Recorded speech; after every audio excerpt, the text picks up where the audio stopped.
بجائے عقل کی روشنی میں اگر کریں تو زیادہ اچھا ہے. اسلام کو تو یہ بدبخت لوگ مانتے ہی نہیں ہیں. اسلام تو واضح ہے. لوط علیہ السلام کی قوم کو قرآن کہتا ہے کہ ہم نے اٹھا کے پٹک دیا تھا جو لڑکوں سے بدفعلی کرتی تھی. یہ وہ لوگ ہیں جن کے نہ باپ کا پتہ نہ جن کی ماں کا پتہ. سمجھ رہے ہیں؟ یہ وہ مادر پدر آزاد لوگ ہیں. اور اس سے جو معاشرے میں اب آپ خود اندازہ لگاؤ کہ جب ہنجس پرستی معاشرے میں پھیلتی ہے نا تو لڑکوں کا مزاج خراب ہونا شروع ہوتا ہے. ان کی جو ڈیزائرز ہیں وہ لڑکوں ہی سے شروع ہو جاتی ہیں. اس سے فیوچر میں آپ اپنی قوم کے نوجوانوں کو محفوظ نہیں رکھ سکتے. پھر آج جب کوئی کسی مرد سے ملتا ہے تو کہیں دور دور کا بھی اس کے دل میں کوئی برا خیال نہیں آتا. کل مرد کو مرد کے بارے میں بھی ہوگا کہ یہ پتہ نہیں کن نظروں سے مجھے دیکھ رہا ہے. یہ کتنی بڑی معاشرے کی تباہی ہے کہ کوئی مرد کو کوئی دیکھ رہا ہے تو اس کو نہیں پتہ یہ مجھے کیوں دیکھ رہا ہے. یہ کیسا غلیظ اور گندا اور پلید معاشرہ ہے. چرسیوں ہیروئنچیوں سے زیادہ بدتر ہیں یہ لوگ. تو یہ بدبخت اور بے شرم لوگ ہمارے معاشرے میں اس کلچر کو پروموٹ کر رہے ہیں. اور میں نے پہلے عرض کیا تھا یونیورسٹیوں میں صرف جماعت اسلامی ہے جو اس کے مقابلے میں کسی حد تک کھڑی ہوتی ہے تعلیمی اداروں میں. تو جو بھی نیک کام کرے نا اس نیک کام میں اس اپنے سیاسی اختلافات بھلا کے اس تنظیم کا ساتھ دینا چاہیے. یونیورسٹیوں میں جماعت اسلامی کے لوگ ہیں جو کھڑے ہوتے ہیں ایسی تحریکوں کے خلاف, احتجاج بھی کرتے ہیں اور جو کر سکتے ہیں وہ کر رہے ہوتے ہیں. تو ہمیں ان کا ساتھ دینا چاہیے اپنے سیاسی اختلافات. لیکن ہمارے دینی تنظیموں میں مسئلہ یہ ہے کہ سیاست آڑے آ جاتی ہے. دوسرے کے ہر اچھے کام میں کیڑے نکالنا اور اپنے ہر کیڑے کو صحیح ثابت کرنا, یہ صدیوں سے چلا آ رہا ہے. صدیوں تو نہیں کہہ سکتے, کئی دہائیوں سے چلا آ رہا ہے. صدیوں کا تو ہم نے نہیں پتا. تو لڑکیاں بھی اسی طرح, جب لڑکیاں آزاد ہوتی ہیں تو مرد کے لیے عورت تک پہنچنا آسان ہو جاتا ہے. اس سے عورت کا بیڑا غرق ہوتا ہے, مردوں کی عیاشی بڑھتی ہے. عورت کے کپڑے جتنے کم ہوں گے نا اس میں فائدہ مرد کا ہے. مزے کس کے ہیں بولو؟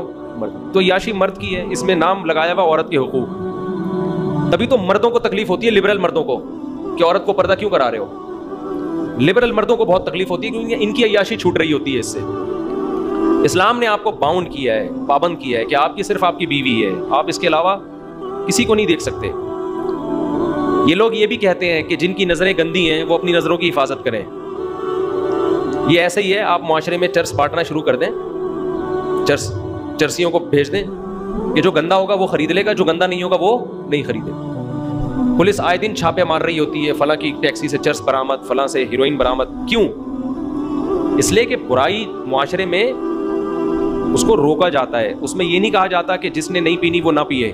بھائی آپ ایسا کام کیوں کر رہے ہو کہ جس نے نہیں پینی وہ بھی پینے کی طرف مائل ہو. مردوں کو اللہ نے نظر کی حفاظت کا حکم دیا, وہ اپنی بیوی کے علاوہ کسی اور پر خواہش نفس پوری نہیں کر سکتے. اس کی محبتوں کا مرکز اس کی بیوی کے علاوہ کوئی بھی نہیں ہے. اب جب اس طرح لڑکیاں نیکریں اور چڑیاں پہن کے معاشرے میں گھومیں گی اور آپ کہو کہ مردوں کی نظر گندی ہے, تو آپ مردوں کی نظر کو گندا بنا تو رہے ہو نا. آپ مرد کیوں نہیں پہنتے چڑیاں پہن کے گھوم رہے بھائی, وہ تو پراپر ڈریس میں گھوم رہے ہیں. تو اس سے معاشرے میں عورت کا بیڑا غرق ہونے والا ہے. آپ کی اولادیں محفوظ نہیں ہوں گی, گلوں میں پرس ڈال کے ٹاٹا کر کے نکل رہی ہوں گی. اور مرد کھیلتے ہیں ایسی لڑکیوں سے, عیاشی کرتے ہیں, ہوس پوری کرتے ہیں. اس کے بعد ٹیشو پیپر استعمال سے پہلے بڑا قیمتی ہوتا ہے, استعمال کے بعد اس کی کوئی ویلیو نہیں ہوتی. یہ ہماری جتنی لبرل عورتیں ہیں, آپ ان کا بڑھاپا دیکھو, انتہائی بدترین بڑھاپا ہوتا ہے ان کا. یہ جتنی ناچ رہی ہے نا آج, ان کا ذرا تھوڑی سی ایجڈ ہونا شروع ہو جائے نا اور چہرے پہ جھریاں آئیں, یہ کسی کام کی نہیں ہوتی. کیونکہ نہ یہ کسی کی ماں ہوتی ہیں, نہ کسی کی نانی ہوتی ہیں, نہ کسی کی دادی. ہماری عورتیں پردہ کرتی ہیں الحمدللہ. جیسے ہی بڑھاپا آتا ہے خاندان میں ان کی ویلیو کم ہونے کے بجائے بڑھتی. جیسے جیسے بڑی, کیونکہ ان کی اولادیں ہیں, انہوں نے اپنے گھر بسایا ہے, اپنے شوہر سے وفا کی ہے. ان کو اللہ نے بیٹے بھی دیے, بیٹیاں بھی دیں, بہو بھی دیں, داماد بھی دیے, پوتے بھی دیے, نواسے بھی دیے. خاندان ہے. میں غریب غریب گھروں میں عورتوں کو جانتا ہوں, عیش کر رہی ہیں. کیوں؟ بیٹے, بیٹیاں, پوتے, نواسے, داماد, سب کی اکلوتی دادی, اکلوتی نانی ہوگی وہ. یہ جو ہماری جوان لڑکیاں اس خوش فہمی کے اندر مبتلا ہیں کہ ہم اپنے کپڑوں کو آزاد کر کے لائف کو انجوائے کریں گے, چند دن کی خوشی ہے آپ کی, اس کے بعد جو آپ کا بیڑا غرق ہونے والا ہے وہ گھریلو عورتوں کا بیڑا غرق نہیں ہوتا. ایسا بیڑا غرق ہونے والا ہے. اور اللہ کا ایک نظام ہے, عورت جلدی بوڑھی ہو جاتی ہے. یہ جب میں جملہ زبان سے نکالتا ہوں, ہماری لبرل انٹیوں کو بہت سخت تکلیف ہوتی ہے, بہت اذیت ہوتی ہے کہ یہ ہمیں بوڑھا کیوں کر رہا ہے. میں نہیں کر رہا, خدا کرتا ہے آپ کو. مرد دیر تک جوان رہتا ہے, بلکہ مرد اپنی صحت کا خیال کرے نا. 70 80 سال کے ہم نے فٹ فاٹ دیکھے ہیں.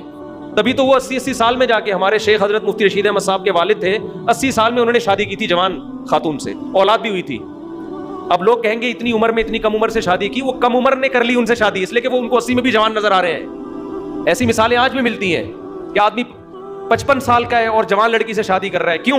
وہ آپ کو 55 کا لگ رہا ہے, وہ جوان لڑکی کہہ رہی ہے مجھے 55 میں بھی جوان نظر آ رہی ہے. تو یہ خدا کی طرف سے یہ ہے کہ لڑکی پہ بڑھاپا, خواتین پہ تو بہت جلدی, اور یہ بہت جلدی بڑھاپا آتا ہے. اور آج کل تو ویسے بھی اس لیے جلدی آ رہا ہے, ایک تو اللہ کی طرف سے جلدی آئے گا بڑھاپا عورت پہ, اس کا حسن ختم ہو جاتا ہے بہت جلدی, اور آج کل اس وجہ سے بھی جلدی کہ وہ اولاد کے پروسیس سے نہیں گزرتی, نیچرل لائف نہیں ہے. کیونکہ اگر ان کے بچے پیدا ہوتے رہے, وہ نیچرل پروسیس سے گزرتی رہے تو صحت فٹ فاٹ رہتی ہے. وہ قدرت سے بغاوت کر رہی ہیں, بچے پیدا کر نہیں رہی, بچوں کو فیڈ کرا نہیں رہی ہیں, اس کا نتیجہ کیا نکلتا ہے اور زیادہ. دیکھیں ایک اصولی بات ہے کہ مرد کو اللہ نے محنت کے لیے پیدا کیا نا, چلنے پھرنے دوڑنے بھاگنے کے لیے. اگر مرد کہے کہ میں دوڑ کے چل پھر کے اپنی انرجی یوٹیلائز نہیں کرنا چاہتا بلکہ میں انرجی کو بچاتا ہوں, یہ فلسفہ صحیح ہے غلط ہے؟ غلط ہے. او بھائی تیری انرجی محفوظ نہیں ہوگی, کولیسٹرول بڑھے گا, فیٹ پیدا ہوگا, تو جلدی مر جائے گا. تجھے اللہ نے محنت مزدوری کے لیے بنایا ہے نا, محنت کے لیے چلے گا پھرے گا دوڑے گا فٹ فاٹ رہے گا. لیکن کوئی یہ دلیل دے کہ اس دن میں اتنی میں نے واک کی, اتنی میں نے جاگنگ کی, میں تو تھک کے چور ہو گیا, میرا تو چہرے کی رونق ختم ہو گئی. عقل مند کیا کہے گا؟ وہ وقتی ہے. عقل مند کیا کہے گا؟ بھائی وقتی طور پہ تیری انرجی یوٹیلائز ہوئی ہے, انرجی تو نے سرو کی ہے, وقتی طور پر ظاہر ہے گلوکوز کی کمی ہوئی ہے, وقتی طور پر شوگر لیول ڈاؤن ہوا ہے, تو تھکاوٹ بھی ہوئی, سانس بھی پھولا, تو گر کے پڑ بھی گیا, گہری نیند سویا, دوبارہ اٹھے گا, کھائے پیے گا, پہلے سے زیادہ اچھا ہو جائے. جم سے آنے کے بعد کیا حالت ہوتی ہے؟ جو جم سے آ رہے ہوتے ہیں چلا بھی نہیں جا رہا ہوتا, گھٹنے درد کر رہے ہوتے ہیں, پھر اگلے دن پھر جا رہے ہوتے ہیں. یہ وقتی ہے, اس لیے کہ آپ کی صحت اور آپ کے سیل ٹوٹ رہے ہیں, نئے سیل بن رہے ہیں. تو مرد کو اللہ نے چلنے پھرنے بھاگنے دوڑنے میدان جنگ میں لڑنے کے لیے ان کاموں کے لیے پیدا کیا, یہ مرد کی نیچر ہے. عورت کو اللہ نے بہت سے کاموں کے لیے پیدا کیا, ان میں ایک بہت بڑا کام ہے نسل بڑھانا. یہ میں نے اور آپ نے عورت کے ذمہ نہیں لگایا. جب خواتین مولویوں کے منہ سے یہ بات سنتی ہیں ان کو غصہ بہت آتا ہے کہ کیا ہم بچے پیدا کرنے کی مشین ہے؟ بھائی یہ ہم نے تھوڑی, یہ کس نے لگایا ہے؟ یہ خدا نے, جس نے آپ کو پیدا کیا, آپ کو اس نے ڈیزائن اسی حساب سے کیا ہے کہ آپ اگر ولادت کے عمل سے بار بار نہیں گزرو گی, آپ کی صحت اچھی نہیں ہوگی, آپ کی صحت خراب ہو جائے گی. آپ کی انرجی کو یوٹیلائز کرنے کا گاڈ نے جو طریقہ متعین کیا ہے فطرت نے, وہ یہی ہے کہ آپ بچے بھی پیدا کریں گی, بچے کو فیڈ بھی کرائیں گی, اس سے آپ کی انرجی کیا ہوگی؟ یوٹیلائز ہوگی, اور آپ میں موٹاپا پیدا نہیں ہوگا. اب خواتین کہتی ہیں وہ فلاں کے بچہ پیدا ہوا بیچاری نڈھال ہو گئی, یہ ایسے ہی ہے, آپ نے جاگنگ کی اور آپ نڈھال ہو گئے, یہ وقتی ہے. فیڈ کرانے سے عورت میں کمزوری ہوتی ہے, لیکن یہ کمزوری بالکل ایسے ہی ہے جیسے بھاگنے دوڑنے سے مرد میں کیا ہوتی ہے. میں کبھی کبھار جاگنگ کرتا ہوں, مجھے یاد ہے جاگنگ کے بعد حالت غیر ہو جاتی ہے. اب کوئی میری اس حالت کو دیکھ کے کہ یہ ہوتا ہے جاگنگ, مفتی صاحب اچھے بھلے ہنستے کھیلتی زندگی گزار رہے تھے, جاگنگ کے بعد پڑے ہوئے بستر پہ آ کے. او بھائی یہ تو وقتی ہے نا, انرجی یوٹیلائز ہوگی, یہ تو وقتی طور پر تو, لیکن سیلز آپ کے ٹوٹتے پھوٹتے ہیں, نئے سیل بنتے ہیں.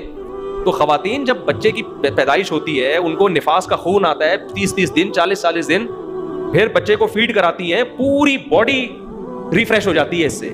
جیسے کمپیوٹر آپ نے ری اسٹارٹ کر دیا نا, سارے وائرس اس کے. کمپیوٹر میں کیا ہوتا ہے کہ جب کچھ بھی نہیں ہو رہا ہوتا نا تو کاکڑ دن نہ کرنا پڑتا ہے. بہت سے لوگ آتے ہیں نا کمپیوٹر میں کہ یار یہ ٹھیک نہیں ہو رہا, تو وہ کیا کہتا ہے ری اسٹارٹ مارے. یار کیا کرتے ہیں, ری اسٹارٹ جب مارتے ہیں کمپیوٹر کو, وہ سارے اپنے وائرس پی جاتا ہے, فٹ فاٹ ہو جاتا ہے. تو عورت کے جب بچے کی ولادت ہوتی ہے, پھر وہ بچوں کو فیڈ کراتی ہے, اس سے انرجی, اس کی باس, اس کا فیٹ سارا ختم ہوتا ہے, اس کی کولیسٹرول لیول کنٹرول ہوتا ہے, اس کا شوگر کنٹرول ہوتا ہے. اس کے بعد پھر آہستہ آہستہ آہستہ آہستہ وہ کھانا پینا شروع کرتی ہے. ہوتے ہوتے یہ سب نیچرل ہے. دیکھو میں ایک مثال دیتا ہوں. خواتین کہتی ہیں ہمیں مرغیوں کی مثالیں دے کے مفتی صاحب بات سمجھا رہے ہیں, دیکھو ہمیں مرغیوں سے ملا رہا. میں مرغیوں سے نہیں ملا رہا, میں آپ کو بتا رہا ہوں کہ کچھ چیزیں قدرت کی طرف سے جانوروں میں انسانوں میں مشترک ہیں. مرغی جب کڑک ہوتی ہے نا, انڈوں میں بیٹھتی ہے, 21 دن تک کھانا پینا اس کو نصیب نہیں ہوتا عزت کے ساتھ, کیونکہ اس نے اپنے انڈوں کی پرورش کرنی ہے. وہ بالکل سلم اسمارٹ ہو جاتی ہے ان دنوں میں, پر بھی گرنے لگتے ہیں, بالکل دبلی پتلی باریک. پھر بچوں کو پالتی ہے وہ, پھر بچوں کو پالنے میں بھی اپنے سے زیادہ کس کو کھلانے کی فکر ہے؟ بچوں کو. پھر جب چوزے تھوڑے بڑے ہوتے ہیں نا, پھر آہستہ آہستہ دوبارہ اس میں صحت پکڑنا شروع ہوتی ہے. اگر مرغی اس پروسیس سے نہ گزرے, وہ مرغی جلدی مر جاتی ہے. سمجھتے ہو کہ نہیں سمجھتے ہیں؟ وہ مرغی کیا ہو جاتی ہے؟ وہ جلدی مر جاتی ہے. تو قدرت, آپ اپنی دادیوں نانیوں کو دیکھو, 90 سال 99 سال, وہ تو بچے روکنا جانتی نہیں تھیں کہ فیملی پہ کس کو کہتے ہیں. ہماری دادی کی 13 سال میں شادی ہوئی,